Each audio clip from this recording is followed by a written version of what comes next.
சுயமரியாதையுடன் வாழ வேண்டும் என்றால் கையை மேலே வச்சுக்கோங்க. கையை மேலே, கையை எந்த காரணம் கையை கீழே வச்ச வேணும்.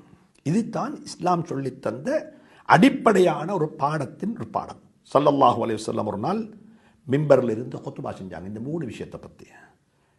அன்ன ரசூலுல்லாஹி ஸல்லல்லாஹு அலைஹி வஸல்லம் قال وهو على المنبر, மிம்பரில் இருக்கும் பொழுது 3 விஷயத்தை கனெக்ட் பண்ணி பேசினாங்க. ذكر الصدقة, தர்மத்தை பற்றி சொன்னார்கள். அதுக்கு பிறகு பத்தினித்தனத்தை பற்றி சொன்னார்கள். வத்தஅஃபுஃப், எதை பற்றி? பத்தினித்தனம், தேவையற்றவனாக வாழுவது. 3வது யாசகம் கேட்பதை பற்றி, வல் மஸ்அலா, யாசகத்தை பற்றி சொன்னார்கள். இந்த 3 கனெக்ட் தானே.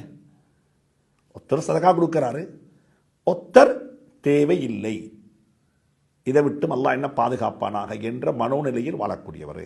இன்னமொத்தர் அதை கேட்டு போறவர், இன்னமொத்தர் அதை கேட்டு போறோம். சொன்னாங்க ஸல்லல்லாஹு அலைஹி வஸல்லம், அல் யதுல் உல்யா கைரும் மின் யதி சுஃப்லா.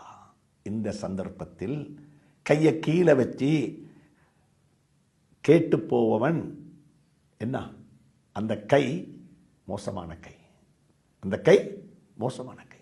நாங்கள் எப்பயுமே அல்லாஹ்விடத்தில் துவா கேட்கணும், யா அல்லாஹ், எந்த ஒரு காரணம் கொண்டும் இந்த உலகத்தில் பிறந்ததிலிருந்து இன்று வரைக்கும் இந்த நெத்தியை கொண்டு போய் உன்னை அல்லாத ஒருவனை வணங்குவதற்கு, வணங்கி வழிபடுவதற்கு சாய்க்கவில்லை. அல்லாஹ் பாதுகாப்பானா.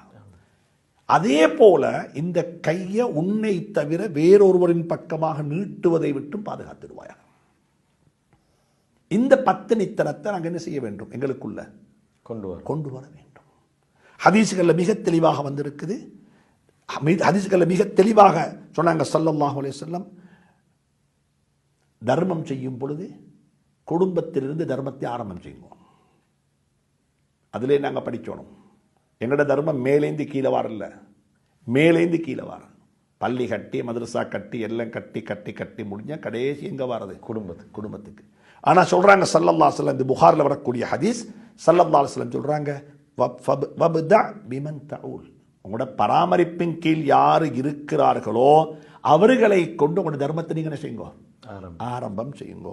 வகைரு சதகா, கொடுக்கக்கூடிய தர்மத்தில் மிகவும் நல்ல தர்மம் என்ன தெரியுமா, வசதியோட ஆரோக்கியமாக நோய் இல்லாத சந்தர்ப்பத்தில் கொடுக்கக்கூடிய தர்மம் தான் என்ன, நோய்வாய்ப்பட்டு ஹாஸ்பிட்டலில் போய் கொடுக்குவானம், நோய்வாய்ப்பட்டு ஹாஸ்பிட்டலில் ஐசியூவில் படுத்துக்கொண்டு தர்மம் செய்ய வானம், நல்லா இருக்கும்போது தர்மம் செய்வோம். யாரு தேவையற்றவனாக வாழ வேண்டும் என்று ஆசைப்படுகிறானோ அல்லாஹ் அவனை தேவையற்றவனாகவே ஆக்கிவிடுவான். ஹதீஸ். தேவையற்றவனாகவே இருக்கணும் என்று ஆசைப்படுகிறானோ அவன் அல்லாஹ் என்ன செய்வான், தேவையற்றவனாகவே ஆக்கிவிடுவான். நான் பெற்றோருக்கு கூட சொல்லுகிறேன், நானும் ஒரு தகப்பன், பெற்றோருக்கு கூட சொல்லுகின்றேன், குழந்தைகளிடமிருந்தும் தேவையற்றவனாக வாழ வேண்டும் என்று நியத்து வச்சுக்கோங்க. பெற்றோரிடம் குழந்தைகளிடமிருந்தும் தேவையற்ற, ஏண்ட புள்ள எனக்கு சம்பாதிச்சு தரோணும், ஏண்ட புள்ள என்ன காக்கும், ஏண்ட புள்ள என்ன ஹஜ்ஜிக்கு அனுப்பி வைக்கும், ஏண்ட புள்ள எனக்கு இதை செஞ்சு தரும், எந்த ஒரு மனக்கோட்டையும் கட்ட வேண்டாம். அதுக்குரிய துஆத்தான், அல்லாஹும்ம க்ஃபினி பிஹலாலிக அன் ஹராமிக் வ அக்னினி பிஃபضலிக அம்மன் சிவக். உன்னைத் தவிர பிறரை விட்டும் என்னை தேவையற்றவனாக ஆக்கிவிடு. அதில் யார் வருவார்கள், பெற்றோரும் வருவார்கள், பிள்ளைகளும் வருவார்கள். எனவே இதே என்னுடைய அப்பா ஓய்லம் இப்ராஹிம் ஆலிம் சாப் ரஹ்மத்துல்லாஹி அலைஹியுடைய வாழ்க்கையில் இந்த துஆவுடைய கபூலியத்தை நாங்கள் பண்ணோம்.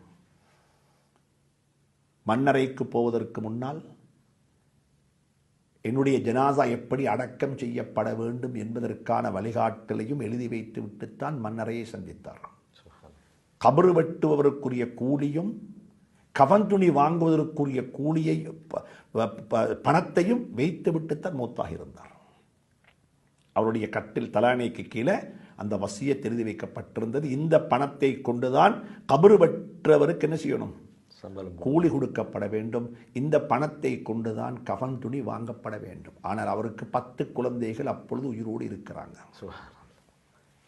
என்னுடைய கஃன் துணி கூட என்னுடைய குழந்தைகளின் ஊடாக எனக்கு கிடைக்கக்கூடும்.